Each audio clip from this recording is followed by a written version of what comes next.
Hey guys, do you have snow on the ground? Because if you do, this could hurt your lawn this coming spring. Stay tuned and I'll tell you why.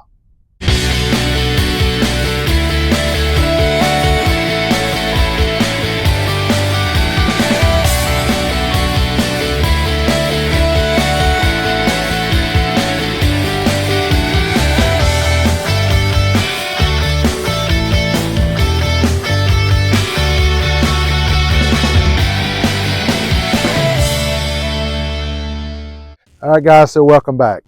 So as pretty as snow is, and we all love to see snow, it can hurt your lawn come springtime. And what it does is it causes a fungus, especially if it sits for long periods of time. In this video, I'm going to show you how that happens. So let's go inside. Let me show you on the whiteboard how to take care of that. Okay guys, so welcome back. So today we'll be talking about snow mold, okay? How to identify it, and I'm just going to tell you a little bit about it. That way you're kind of familiar with it. And the reason I'm doing this video is because over the last couple of weeks, we've had unusual weather here in South Carolina. We've had freezing rain, we've had snow, up to 6 inches. And I know for some of you that's not a lot, but here it can clear the grocery store bread aisle out. So just want to do a quick video on this. Some people in the South may have a problem with this coming year. But just give you a heads up on what it looks like and how to identify it and what it is, okay? So snow mold is a fungus, okay? And it's natural in the lawn, okay? So you're gonna have this in the lawn and it's not gonna appear until you have a warm and cold air capture, okay? So what I mean by that is if your ground is not frozen, okay, and these two opposites come together, you have snowfall, and then your ground is not frozen and your ground is still kind of warm, because we all know that the ground is warmer than the snow that's falling, okay, at certain times of the year. So if you're getting this snow in, November, December, maybe sometimes in October, you guys in the north may get some snow. And so if you're getting that and the ground has not cooled off to a freezing temperature, then this is where the snow mold is going to come into play here. So when that snow falls, that freezing temperature, and then you still have some warm air, you're going to get that moisture in between, okay? And if you have especially a cool season lawn like your fescues, this is where this is going to take effect, okay? And this is where this fungus is going to start to creep up, okay? And you're going to see some patches in the lawn.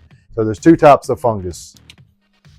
So one is typhula. This is going to be more of your gray colored fungus, okay? And then the second one being a microdiacum. I think I said that right. Okay. Now this one will be more noticeable because it's going to have a pinkish color to it. Now this is not going to take effect until spring, okay? So you won't see any of this until spring. So all this is going to take place in spring, okay? When the grass starts to grow, you're going to start seeing some of this start to come out, and that could be one or the other. It's going to have kind of like a spider web effect, and you'll also start seeing some circles, okay, in your lawn. So these are the two that you're going to see, okay? They'll be easy to pretty much identify. And first I'm going to go over first on what's going to cause this. One would be a prolonged snow on the ground. I changed my color here.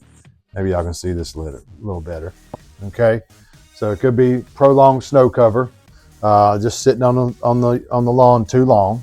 Two would be the warm lawn in contact with the snow. That's when your bacteria is going to start to come in. Okay, this will take a little bit longer, but this right here is what really going to cause it. Okay, the third one is going to be thatch. Even in the South, we all know that fungus can hide in thatch. Okay, so if this thatch is covered with snow for a prolonged amount of time, this is going to hold a lot of moisture. And with those cool season lawns, that fungus is going to pop up. And that's what's going to cause these funguses to just rear up and just start going crazy, okay? The fourth one is excess nitrogen. A lot of people will feed their lawns in the fall, and when that happens, if you're putting too much down, you're causing this lawn to start to grow, okay? And if you have a nitrogen that you're putting down and it lasts maybe, let's say 6 months, some of them feed for 6 months, some of them for 3 months.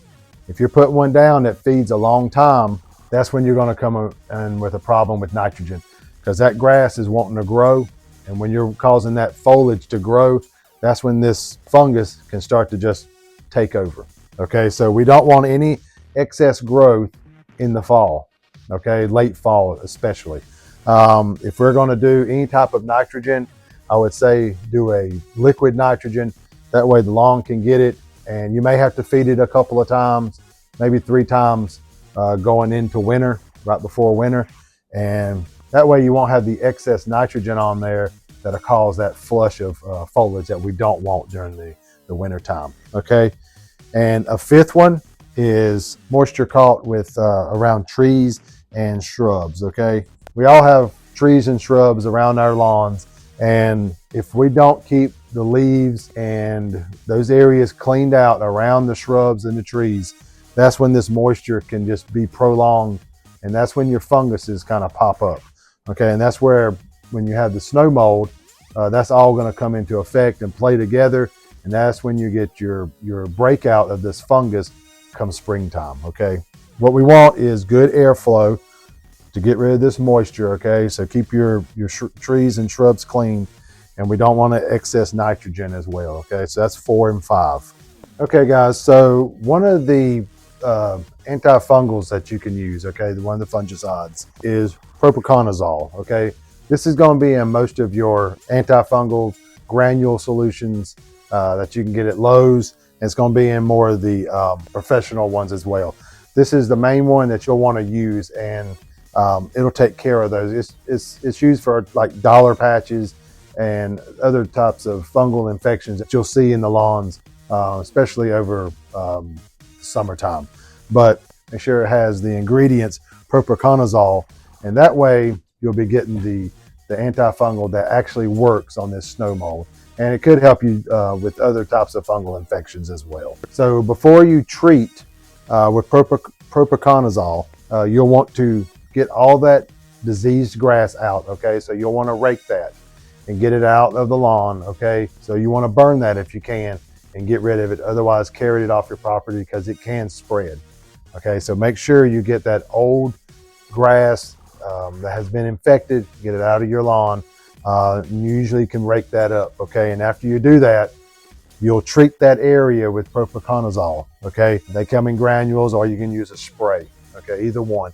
And that's how you're going to treat this area that's been affected, okay? And a preventative would be to use a product with this in it 3 to 4 weeks before snow and the day before, okay? So if you can put this out 3 or 4 days before it snows, okay? And I know we don't know when that's going to happen, but just to be a preventive, you put this out about every 3 to 4 weeks, okay? And then if the snow is coming, then what you would do is put it out the day before, okay? And that's a good preventative measure to try to prevent this snow mold from forming, okay? So make sure you do this in a preventative way. You want to do it 3 to 4 weeks before it snows, and then the day before, okay? So that's the best way to treat this snow mold and how to prevent it. And also, it just makes sure that everything I mentioned before, like making sure there's no moisture in the area from leftover leaves, any type of built-up thatch, all those things that I mentioned earlier, make sure all those are cleaned up and cleared, and make sure you have the airflow, and you'll have a good chance of preventing this snow mold from attacking your lawn, okay? So we all love our lawns, and we want them to come bursting out with color, especially in the spring when we've been down with so much winter weather. I hope this video helped you out. Thank you for watching, and guys, don't forget to subscribe and hit that like button, and we'll see you on the next video. Thank you.